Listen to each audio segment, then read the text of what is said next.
Hello guys, welcome back to my channel.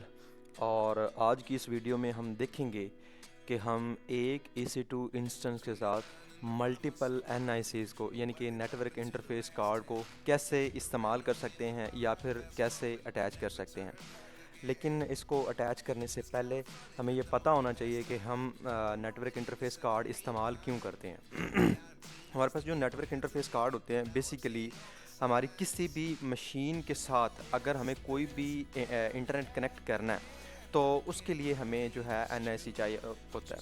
For example हमारे पास एक computer है और अगर उसके अंदर सिर्फ एक NIC कार्ड लगा हुआ है तो हम उसके साथ सिर्फ एक नेटवर्क ही इस्तेमाल कर सकते हैं। लेकिन अगर आप चाहते हो कि आप मल्टीपल जो है नेटवर्क उसके साथ इस्तेमाल करना चाहते हो तो फिर आपको मल्टीपल NICs वगैरह लगाने पड़े होंगे। आपने कभी ना कभी देखा होगा अपने जो कंप्यूटर्स वगैरह हैं तो उनके पीछे एक NIC लगा होता है जिसके पीछे हम RJ45 या ईथरनेट की केबल इस्तेमाल करते हैं, जिसको इस्तेमाल करके हम उसके अंदर इंटरनेट को जो है चलाते हैं।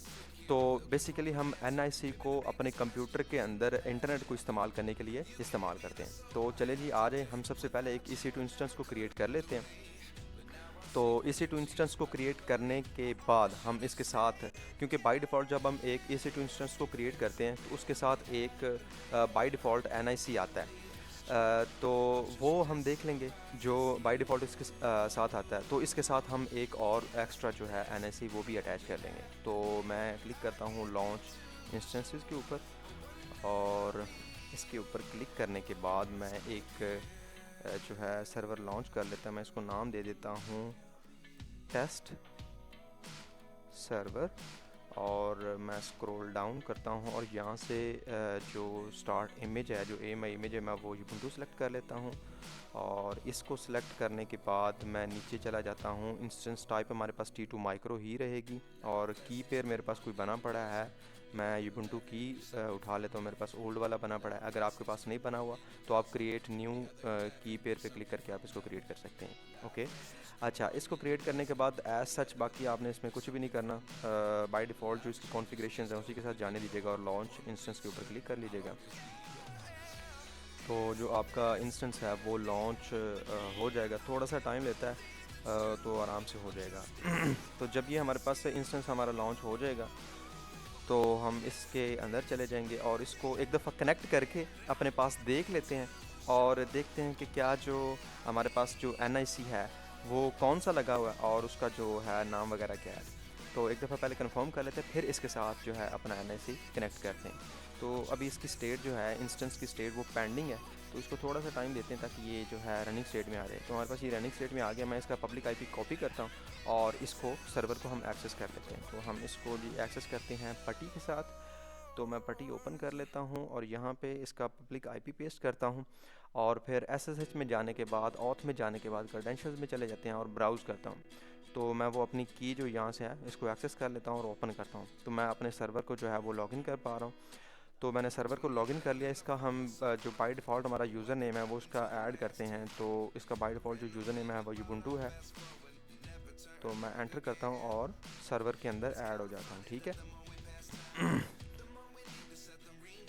इसको एक दफ़ा क्लियर कर लेते हैं। ठीक है, अच्छा, यहाँ पे ना हमें सबसे पहले इसको एक दफ़ा ना हम अपडेट कर लेते हैं ताकि जो इसके टूल्स वगैरह हैं हमें इंस्टॉल करने में आसानी हो, नेटवर्क के टूल, ताकि हमें जो है NIC के बारे में पता चल सके। तो मैं कहता हूँ sudo apt-get अपडेट, एंटर करता हूँ तो हमारा जो सिस्टम है वो अपडेट हो जाएगा। अच्छा,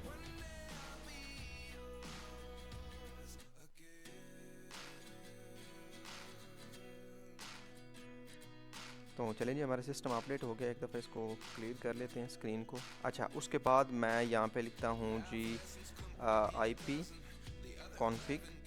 तो मेरे पास सॉरी IF कॉन्फ़िग इसके अंदर कमांड चलती है, IF कॉन्फ़िग, लेकिन ये भी हमारे पास है नहीं। तो हमें ना इसका टूल इंस्टॉल करना पड़ेगा ताकि हम जो है अपने नेटवर्क की जो इन्फॉर्मेशन है उसको निकाल पाएँ। तो उसके लिए हमारे पास कमांड होती है sudo apt install net -tools। तो मैं इसको एंटर करता हूँ। सॉरी, यहाँ पे हमारे पास थोड़ा सा गलती होगी। मैं यहाँ पे इंस्टॉल और एंटर करता हूँ तो हमारे जो नेटवर्क के टूल्स हैं वो इंस्टॉल हो जाएंगे। जब वो प्रॉपरली हमारे पास इंस्टॉल हो जाएंगे तो फिर हम उसको जो है देख पाएंगे। तो मैं अप एरो से एक दफ़ा इसको क्लियर कर लेते हैं ताकि चीज़ें सही से नज़र आएँ। अब मैं यहाँ पे अप एरो करता हूँ और IF config की कमांड एंटर करता हूँ और आपको नज़र आ रहा है यहाँ पे हमारे पास जो है एक ही ENX0 के नाम से हमारे पास एक जो है नेटवर्क इंटरफेस कार्ड लगा हुआ है। ये हमारे पास होता है लूप बैक के लिए, तो ये हमारे पास एक लगा होता है। चलें जी, आज हम ना AWS से एक और लेते हैं नेटवर्क इंटरफेस कार्ड और फिर इसको अटैच करते हैं अपने जो है EC2 इंस्टेंस के साथ। मैं नीचे चला जाता हूँ यहाँ पे नेटवर्क एंड सिक्योरिटी के सेक्शन के अंदर, और यहाँ पे हम सेलेक्ट कर लेते हैं नेटवर्क इंटरफेस कार्ड। अच्छा जी, इसको सेलेक्ट करने के बाद हम यहाँ पे ये वाला जो हमारे पास आ रहा है ये बाय डिफ़ॉल्ट इसके साथ जो आया है ये वो वाला है। तो ठीक है, हम यहाँ पे एक और क्रिएट कर लेते हैं। क्रिएट नेटवर्क इंटरफेस के ऊपर क्लिक करते हैं और यहाँ पे सबनेट मैं 1A ही रहने दे रहा हूँ। अच्छा, उसके बाद जी मैं नीचे चला जाता हूँ। हमें इसके अंदर इसके अंदर हमें सिक्योरिटी ग्रुप चूज़ करना होगा, तो मैं बाय डिफ़ॉल्ट ही इसका सिक्योरिटी ग्रुप जो चूज़ कर रहा हूँ। आप अगर आपके पास कोई और बना हुआ है तो आप वो भी इस्तेमाल कर सकते हो। तो एज सच मैं इसके अंदर कुछ और चेंजिंग नहीं कर रहा। क्रिएट है नेटवर्क इंटरफेस के ऊपर क्लिक करता हूँ तो हमारा जो नेटवर्क इंटरफेस है कार्ड है वो एक और बन जाएगा। तो यहाँ पे आप देख सकते हैं कि हमारे पास दो हैं, एक का स्टेटस जो है वो इन यूज़ है। इसका मतलब ये है कि ये बना हुआ है और ये यूज़ में है, उस जो हमारे पास इंस्टेंस है उसके साथ ये अटैच्ड है। लेकिन ये वाला जो है ये हमने अभी क्रिएट किया तो ये अवेलेबल स्टेट में है, यानी कि हमें अवेलेबल तो हो गया लेकिन ये अटैच स्टेट में नहीं है, तो इसको हमें अटैच करना पड़ेगा। तो मैंने इसको सेलेक्ट किया, एक्शंस के अंदर आया और यहाँ पे हमारे पास ऑप्शन आ रहा है अटैच का। मैं इसके ऊपर क्लिक करता हूँ तो वो आपसे पूछ रहा है कि आप कौन सा VPC सेलेक्ट करना चाहते हैं। तो जाहिर सी बात है हम वही VPC सेलेक्ट करेंगे जिसके अंदर हमारे पास जो हमारा EC2 इंस्टेंस बना हुआ है। तो मैं यहाँ पे क्लिक करता हूँ, बाय डिफ़ॉल्ट वाला जाहिर सी बात है उसके अंदर हमारा बना हुआ है। तो जो हमारी वर्चुअल मशीन है उसके अंदर बनी हुई है, तो मैं इसको सेलेक्ट कर लेता हूँ और यहाँ पे इंस्टेंस के ऊपर मैं वही टेस्ट सर्वर के नाम से जो हमने EC2 इंस्टेंस बनाया था इसी को सिलेक्ट कर लेता हूँ और अटैच करता हूँ। तो अब जो है जी हमारा जो एक नया इंटरफेस कार्ड जो हमने बनाया था दूसरा वाला, वो अब अटैच हो चुका होगा हमारे जो EC2 इंस्टेंस है उसके साथ। तो आज जी दोबारा उस कमांड को एक दफ़ा चला के देखते हैं कि क्या वो इसके साथ अटैच हुआ है या नहीं। यहाँ पे हमारे पास पहले ENX0 आ रहा था, तो क्या इसके साथ एक और भी ऐड हुआ है या नहीं हुआ। तो मैं इस कमांड को दोबारा चलाता हूँ, IF config को, और एंटर करता हूँ।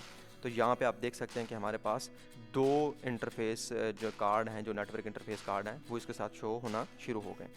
तो ये हमारे पास शो तो होना शुरू हो गए। तो चले आए जी, इनको साथ में ही हम जो है डिलीट भी कर देते हैं ताकि हम जो है ना इसको देख पाएँ कि क्या वो डिलीट भी हो गए या नहीं। तो इसी को मैं एक्शंस में जाता हूँ और सबसे पहले मुझे इसको ना डी अटैच करना पड़ेगा ताकि वो डी अटैच हो जाए। तो उसके बाद जो है ना फिर हम इसको जो है वो डिलीट कर पाएँ। तो ये डी अटैच हो गया तो लगे हाथ हम इसको डिलीट भी कर देते हैं ताकि भूल ना जाए, तो हमें इसके जो हैं वो चार्जेस ना पड़े। इसको रिफ़्रेश कर लेते हैं, देख लेते हैं कि स्टेटस आया। हाँ, अवेलेबल स्टेटस में आ गया। इसको अब एक्शंस में जाके डिलीट करते हैं तो अब हो जाएगा इंशाल्लाह। तो जी हमारा जो नेटवर्क इंटरफेस कार्ड है वो डिलीट हो चुका है। तो हम जाके यहाँ पे सर्च करते हैं IF config, तो आप देख सकते हैं कि हमारा जो वो है इंटरफेस कार्ड वो डिलीट हो चुका है। तो that's it for today. Thanks for watching the Ali's Tech World and don't forget to hit the subscribe button. Thank you.